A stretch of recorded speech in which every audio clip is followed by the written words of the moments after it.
We now welcome UFC welterweight champion Kamaru Usman. Kamaru, thank you for the time today, sir. Hello, how are you?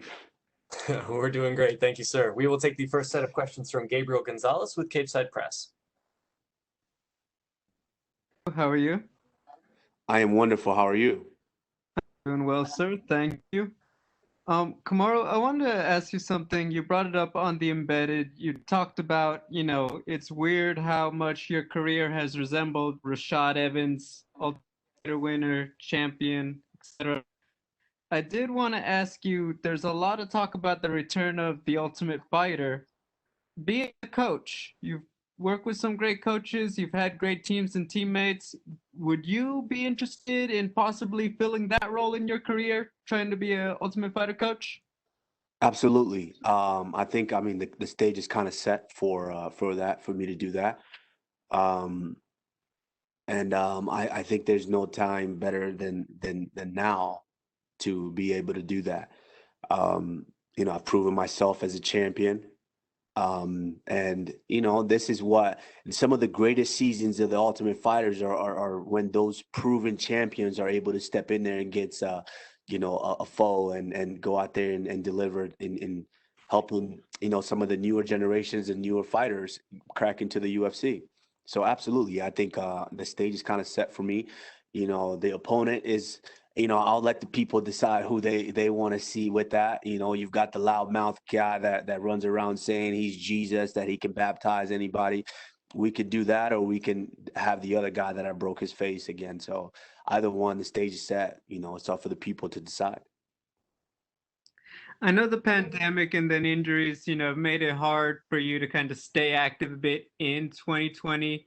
Do you have a particular number of fights you'd like to hit? Like, do you want to try to get in there two or three times in 2021? Or is it just, the business management will handle that as long as you get a fight? Well, yeah, of course, business and management will, that's their job. That's what I pay them to do. So they handle that. But absolutely. I would love to fight three times this year. That's three times the paycheck. So, of course, I would love to do that. But I'm also smart enough to know that I'm at a particular point in life where my body is a priority now. And so, if my body permits me to fight three times, then I can do it 3 weeks in a row. We'll knock him out. But if not, then I kind of got to listen to my body and my team and my coaches, and we'll decide what's best. My final question, I'm asking all of the fighters this. You guys are fighting on Valentine's Day weekend. What is the welterweight champion, Kamaru Usman's idea of a romantic Valentine's Day? Oh, well, initially Valentine's would just be me and my daughter. I'm in a weird place now to where actually being a father and then you have a child where, and it's a daughter. I'm kind of in that place to where I have to display the example that I would want her to know and understand, and that I would want a man to give her. And so I have, one Valentine's taking her out on a date, um, giving her flowers and all of that.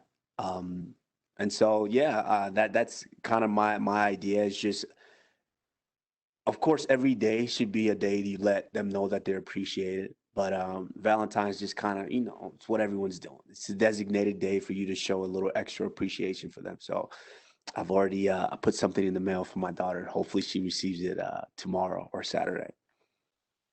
Hey, thank you, Kamaru, and good luck. Thank you. We will take the next set of questions from Jim Varsalone with the Miami Herald. Thank you, champ. Like the hat. Appreciate it. Thank you. Hey, I just want to know. I'm in South Florida, so champ, are you all still living here? I know you're not with Sanford MMA anymore. Do you still train down here though? Are you living down here? Or just a little bit of the dynamic there. Thank you. Yeah, I still have my place there. I'm actually kind of a lot of people don't know that I left Colorado to come to South Florida. And so I spent 2 years of my life from 2010 to 2012 here in Colorado before I went to South Florida. So, Colorado's kind of always had a place in my heart. So I would like to, and I'm kind of in that process of getting a place here as well. But of course, I have that place down there in South Florida. I think it would be unfair for me to just uproot my daughter and her way of life right now and just move her all the way to Colorado. But I definitely will be splitting time in both. And about this fight, such a big event. You've been in so many big fights. How do you look at this one? How does this one add to your legacy, if I could say legacy? Yeah, I mean, legacy is not something that I'm worried about right now. That's just there. That's something that people bestow upon me. I learned very, very early in the game when I was 1-1 and I had lost my second professional fight, and I was thinking, man, like how do I build a resume? Like, what's going on here? And then it was the first time I actually ever I was living with Rashad Evans at the time. I Googled him and I saw his Dog, and I was looking at Dog, and I think he started his career out at like maybe 10-0 or something crazy like that. And I just remember going through and just seeing all the greens and wins and wins and wins. And I'm thinking to myself, how could I ever one day get this many greens on my resume? How could I do that? And I remember the talk with him where he was just like, you know what? You just got to take it one fight at a time. One fight at a time. Just focus on the task at hand. And then when you're said and done, they will pile up. And that's what I've done, and I started doing that. And before you know it, I was 5-1, defending my team on the Ultimate Fighter finale. Next thing you know, everyone's saying, hey, you got one more fight to tie George St. Pierre for this record. So as long as I continue to just take it one fight at a time, I think, that's the important thing. So legacy, that's something that will come after when you look back on your achievements. But this fight is definitely important. The toughest test to date, which is why he's fighting me right now. If he wasn't the toughest guy, he wouldn't be in there. I take him very seriously, and I'm worried and focused on just him. Once we get through him, then we could, when I'm done with our career, then we could worry about legacy. And you mentioned pile up, 16 in a row piled up, champ. That's pretty good. Hey, lastly for me, how's your brother doing? What's going on with him? And I know you're in your fight mode, but do you get to train with him a little? And that's it for me. Thank you. I haven't been able to really like train with him. That's because he lives in Dallas, Texas, and of course he's a big boy. And usually kind of our schedules are just kind of mixed up to where when I'm in a training camp, he kind of knows how to just kind of let me be in a training camp and go do what I need to get done in order to be successful. But he's a PFL heavyweight now. He's gonna be in the PFL tournament. Um, he was just out in Colorado a couple of weeks ago, and I was thoroughly impressed. He still has a long way to go because he's still a newbie in the sport. He's still very, very green, but I was extremely impressed by he's finally starting to get it. And that's one thing that I kind of questioned early on in this is does he really want to do this, or is he just doing this because of me? And he's really starting to get it. He wants it, and that's a dangerous thing. You guys have seen him. My little brother is that guy that will run right through a wall if you tell him to, and if he believes in it. So I think PFL going to have their hands full with him, and I'm excited to see what he does.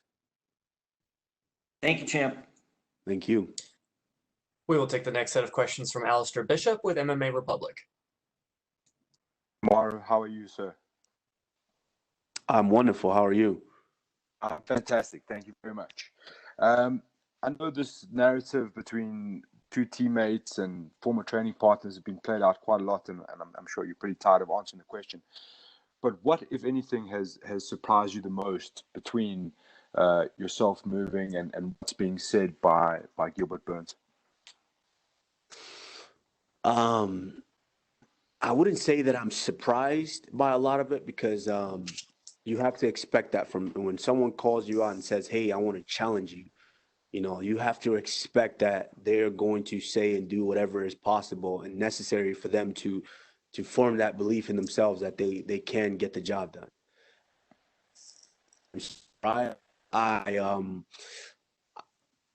honestly, I would be, I'm a human being with human emotions. And, when you spend so much time with with that team. I've always been there. That was where my career was with, with the Black Zillions, and then, over the H Kickboxing. I was always with them. And when you are the guy who kind of helped, I was there from the start, and you go in and you give them the world championship. It's and then things kind of play out the way that they're playing out. It's kind of tough when people start taking sides. That's a tough one. And I would be honest if I said that wasn't kind of the most surprising thing to me. But at the end of the day, you got to expect it. He's coming and he feels prepared, and he feels like he's ready to go out and take me out. And it's my job to go in there and let him know that, hey, it's a dream. One day it might happen, but not while I'm on the throne. He mentioned, I think the question was about his title reign as a champion, and he was issuing out a warning to the top 15. What does that make you feel like? Has the respect level for Gilbert Burns changed by the way he's almost looking past you and saying things like coaches and teammates know about you and they're all kind of chipping into your demise? Does that change the respect level? I didn't get the first part of that. You said what? He was planning his title reign already, about the whole of the top 15 was already in trouble. Yeah, no. I mean, it is what it is. He has to say that. I mean, we hear it time and time again. Guys have to, they have to. If you don't believe in yourself, then why are you even in there? Or if you don't say you believe in yourself, why are you in there? Everyone has to say that.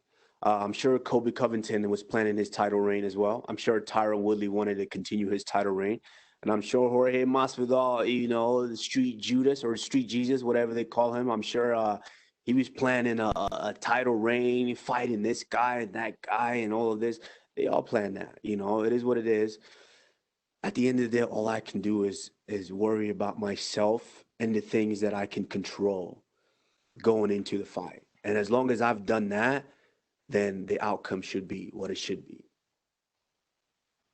The new look of your out at your camp, Justin Gaethje and Trevor Whitman. What would you say is the biggest takeaway or the biggest lesson you've learned from both Justin Gaethje and Trevor Whitman? Well, I would say with Trevor, I think it's just the basic fundamentals. Like, and I knew it, kind of in my career. There was certain times where I would be preparing for a fight, and I felt like, okay, I needed to spend more time on this. I'm not sharp here with this.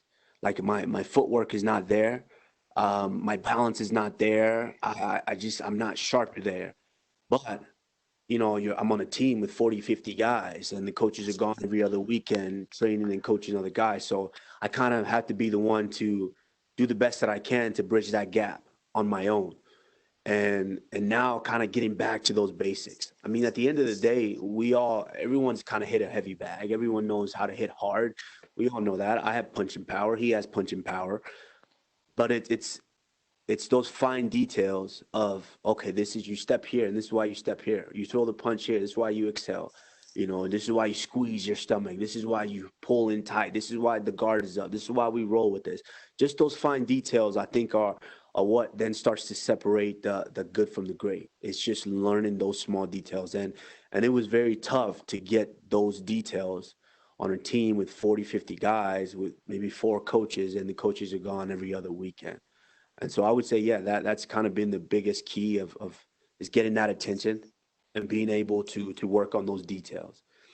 And then with Justin Gaethje, it's just, I mean, being around a madman. I call him a madman because he's just somebody who likes to. He's just there to fight. With Justin, I'm going into sparring, and it's crazy. It's like normal days. It's like, okay, I have wrestling practice today. Okay, it's gonna be a tough one, but it is what it is. I'm used to that. I'm going into grappling. Okay, it is what it is. I'm used to that. But it's like, okay, I have to spar, and I know Justin's going to spar. Something about it is just you kind of get that little feeling in your stomach, those little butterflies, like, okay, I'm going to get punched today. It's going to be all right. You kind of got to get up for it. And then when he comes in, he's just like a hurricane. He doesn't spare anything. He'll just jump right on you. And so that's been great to have someone who puts me in the fire. I'm able to still feel that fire. Yes, it's a new surrounding, new environment, but I'm still able to feel that fire to where when I get in there, that's not going to be a foreign feeling to me. Fantastic.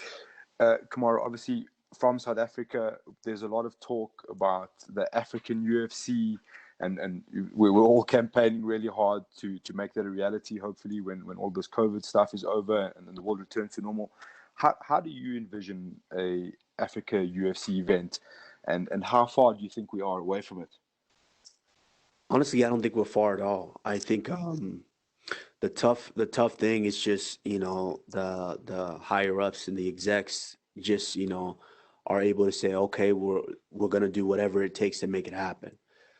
Because obviously there's intricate details that a lot of people don't know that goes into bringing events to certain places, as far as transport, just financial wise, and not just financially, but also logistics, and making sure everything works out.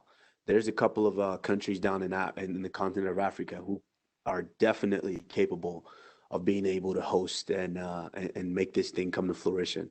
And it's just kind of up to the company to basically decide if, hey, we're going to make this happen.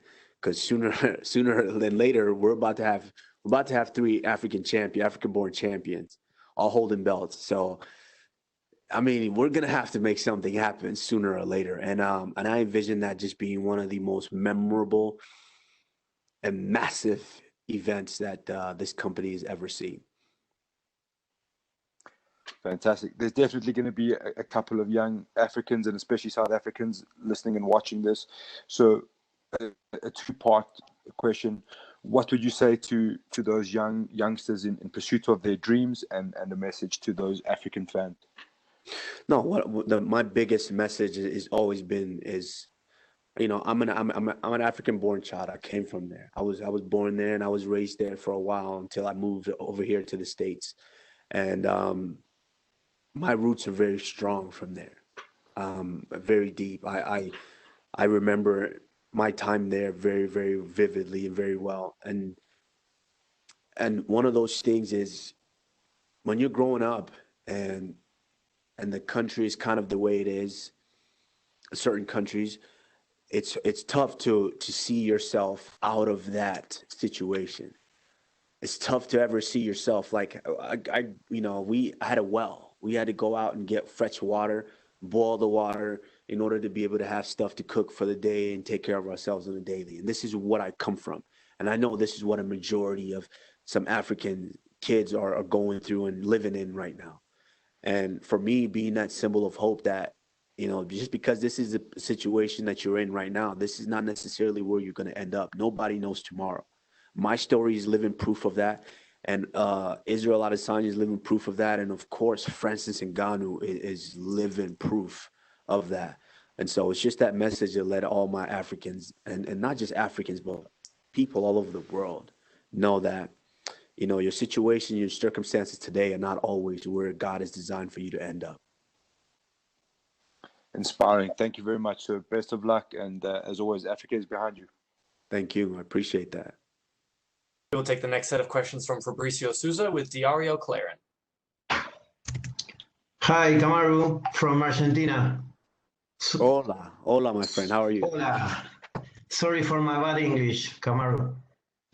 How you feel for that fight? I'm feeling good.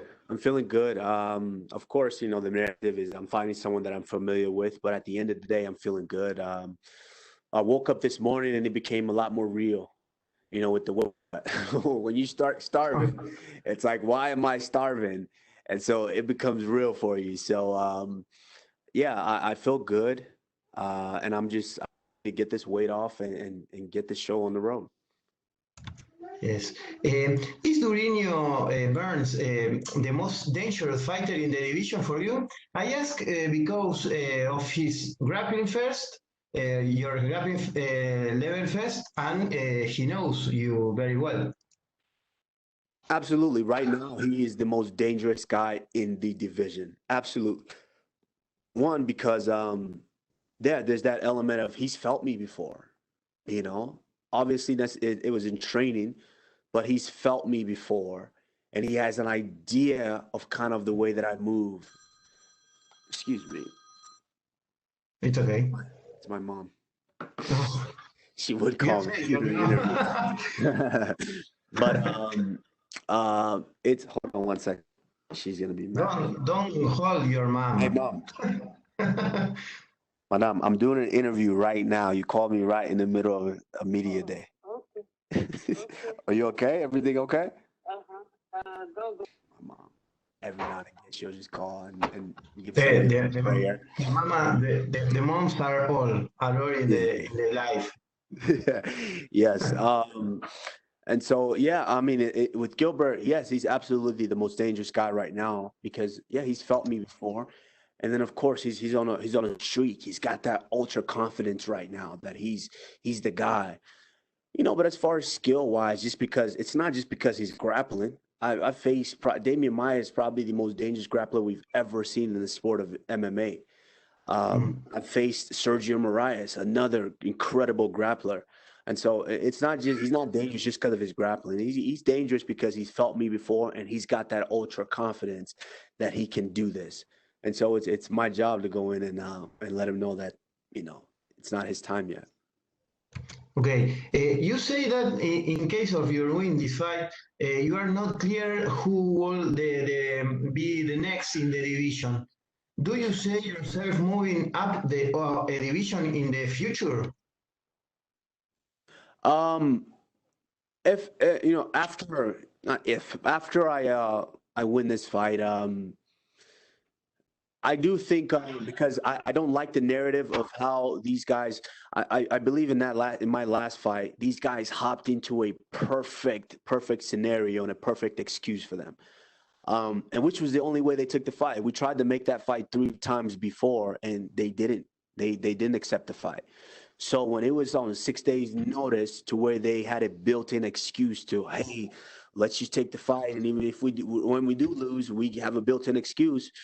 That kind of didn't sit well with me, and I think I would love to run that one back just to go out there and fully display the skills that I've been working on, and I would love to finish him. And I think this one it'd be much easier to finish him. The last one. In Chile, you were going to fight with Santiago Ponzinibbio, Argentina, but he got injured. Now you are the champion, and he lost recently after 2 years without fighting. Do you think that in the future that fight could happen? Yeah, I think so. I mean, Ponzinibbio is someone that's he's very, very dangerous in the division. And it's very, very tough to sustain an injury and be out of this game for almost 2 years. That's extremely tough. And then him coming back and trying to find his footing again. That's a tough task for anybody to do. And so I think, yeah, absolutely. I think if he's able to get back and just rehab and make sure that he's healthy, I think for sure that's a fight that could happen down the line. I mean, I like the guy. I like his body of work. I like his aggressiveness and how he fights. So, yeah, absolutely. That's a fight that could take place in the future. Well, thank you, Kamaru. Thank you for talking with me. Thank you. I appreciate it. Thank you so much, Kamaru. That unfortunately is all the time we have for you, sir. We appreciate it. All right. Thank you, guys.